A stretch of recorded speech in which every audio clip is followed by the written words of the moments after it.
আসসালামু আলাইকুম সবাইকে, আশা করি সকলে অনেক ভালো আছেন। আবার আমি আপনাদের সামনে চলে আসলাম নতুন একটি ভিডিও নিয়ে।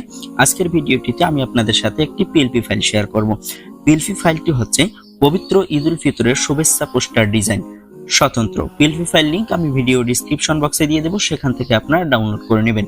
তবে ডাউনলোড করার জন্য 4 সংখ্যার একটি পাসওয়ার্ডের প্রয়োজন হবে। এই পাসওয়ার্ডটি সহ ভিডিওটিতে আরো 3টি পাসওয়ার্ড পাবেন, সেগুলো সংগ্রহ করে পিএলপি ফাইলটি ডাউনলোড করে নেবেন। এবং পিএলপি ফাইলটি এডিট করার জন্য ছোট্ট একটি অ্যাপ্লিকেশনের প্রয়োজন হবে। অ্যাপ্লিকেশনটির নাম হচ্ছে pixellab। আপনারা প্লে স্টোরে গিয়ে সার্চ বারে pixellab লিখে সার্চ করলে পেয়ে যাবেন, অথবা আমি আপনাদের সুবিধার্থে ভিডিও ডেসক্রিপশন বক্সে লিংক দিয়ে দেবো, সেখান থেকে আপনারা ডাউনলোড করে নেবেন। তো চলুন কথা না বাড়িয়ে মূল ভিডিওতে চলে যাওয়া যাক। মূল ভিডিওতে যাওয়ার পূর্বে আপনার কাছে একটা রিকোয়েস্ট থাকবে, আপনি যদি আমাদের চ্যানেলটিতে নতুন হয়ে থাকেন তাহলে সাবস্ক্রাইব করে পাশে থাকা বেল আইকনটি বাজিয়ে দেবেন সবার আগে আমাদের ভিডিওগুলো পাওয়ার জন্য।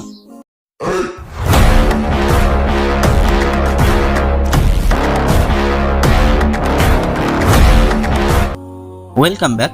বলছিলাম পবিত্র ঈদ উল ফিতরের শুভেচ্ছা পোস্টার ডিজাইন পিএলপি ফাইল নিয়ে। তো ভিডিও ডেসক্রিপশন বক্সে যে লিংক দেওয়া রয়েছে সেটাতে ক্লিক করে আপনারা ডাউনলোড করে নেবেন। তো ডাউনলোড করে নেওয়া হয়ে গেলে সরাসরি pixellab অ্যাপ্লিকেশনটিতে আপনারা চলে যাবেন। pixellab অ্যাপ্লিকেশনটিতে চলে আসার পর ডান দিকে কর্নারে দেখতে পাচ্ছেন 3 ডট আইকন, এটার উপরে ক্লিক করবেন। এটার উপরে ক্লিক করার পর ওপেন ডট পিএলপি ফাইল, এটার উপরে ক্লিক করবেন। এটার উপরে ক্লিক করার পর ডট পিএলপি ফাইল, এটার উপরে ক্লিক করে দেবেন। এটার উপরে ক্লিক করার পর এখান থেকে আপনি যে পিএলপি ফাইলটি ডাউনলোড করে রেখেছিলেন ভিডিও ডেসক্রিপশন বক্সের লিংকে ক্লিক করে সেটাতে এখানে সিলেক্ট করে দেবেন। তো আমি সেটার উপর এখান থেকে ক্লিক করে দিচ্ছি। ক্লিক করার সাথে সাথেই আপনাদের সামনে এরকম একটা ইন্টারফেস শো করবে। এখানে দেখতে পাচ্ছেন ওপেন অনলি, আর একটা রয়েছে ওপেন অ্যান্ড অ্যাড। তো আপনারা ওপেন অ্যান্ড অ্যাড এ ক্লিক করে দিবেন। ওপেন অ্যান্ড অ্যাড এ ক্লিক করে দেওয়ার সাথে সাথেই পিএলপি ফাইলটি এই pixellab অ্যাপ্লিকেশনটিতে চলে আসবে। তো এখন ব্যাক বাটনে একবার ক্লিক করুন। ব্যাক বাটনে একবার ক্লিক করার পর দেখতে পাচ্ছেন যে পিএলপি ফাইলটা কিন্তু এখানে চলে আসছে। এখন এটাকে কাস্টমাইজ করার জন্য এখানে দেখতে পাচ্ছেন লেয়ার আইকন, এটার উপরে আপনি ক্লিক করবেন।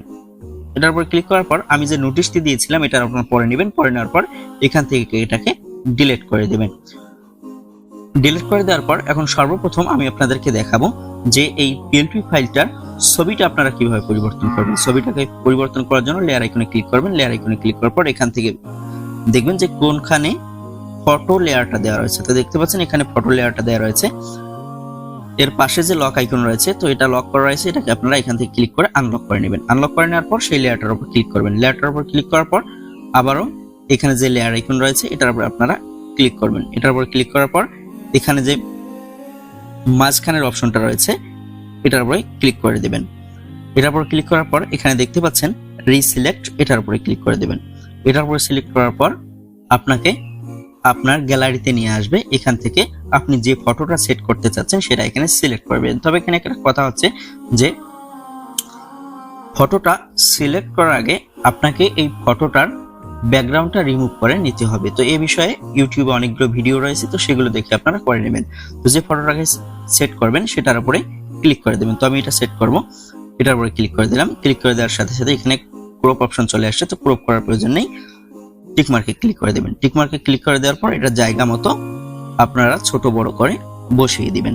এবার আমি আপনাদেরকে দেখাবো যে এই পিএলপিটিতে থাকা নামটা আপনারা কিভাবে পরিবর্তন করবেন। নাম পরিবর্তন করার জন্য আবার লেয়ার আইকনে ক্লিক করবেন। লেয়ার আইকনে ক্লিক করার পর এখানে খুঁজে বের করবেন যে নামের লেয়ারটা কোথায় রয়েছে। দেখতে পাচ্ছেন এখানে নামের লেয়ার রয়েছে। নামের লেয়ারের পাশে দেখতে পাচ্ছেন পেন আইকন, পেন আইকনের উপর ক্লিক করে দেবেন। পেন আইকনের উপর ক্লিক করার পর আবারও পেন আইকনে ক্লিক করে এখানে আমার নামের জায়গায় আপনারা আপনাদের নাম বসিয়ে দিয়ে ওকেতে ক্লিক করে দিবেন, তাহলে এটা পরিবর্তন হয়ে যাবে। এভাবেও আপনি এখানে যে পদবিটা দেওয়া রয়েছে আমার, এই পদবিটা আপনি পরিবর্তন করে নিতে পারবেন। পরিবর্তন হয়ে গেলে এখানে উপরে দেখতে পাচ্ছেন সেভ আইকন রয়েছে, এটার উপরে ক্লিক করবেন।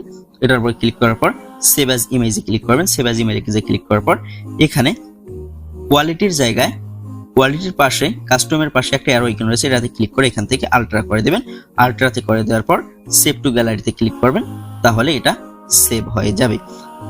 তো আজকে পর্যন্তই, ভালো থাকবেন, সুস্থ থাকবেন, দেখা হবে নতুন কোনো ভিডিও নিয়ে। আল্লাহ হাফেজ।